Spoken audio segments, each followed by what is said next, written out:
Hello everyone, this is Raheel, and today I'll be going over how to use the Content Aware Fill tool in Photoshop CC 2020. So the Content Aware Fill tool is very similar to the Healing tool in which it removes objects from the picture.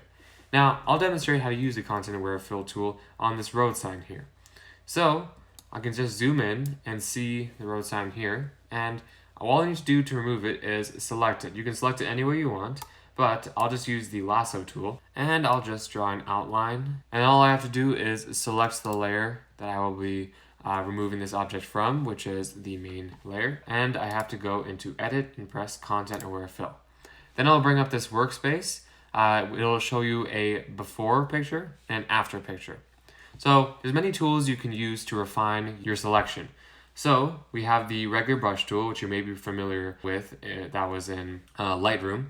And you can simply just brush out the shapes that you don't want to interfere with the selection. So as you can see, it's made this gigantic hole on the roof, and I don't actually want that.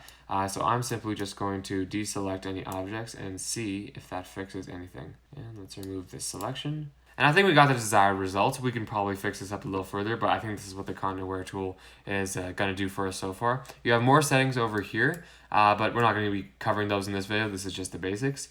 And then you simply press apply if you've made any changes and they aren't saved, and then you press OK. And now it's made a new layer for us. So I'll just deselect by pressing Command D or Control D if you are on Windows. And as you can see, if you were to zoom out, this would look a little odd to you, this little blurry part.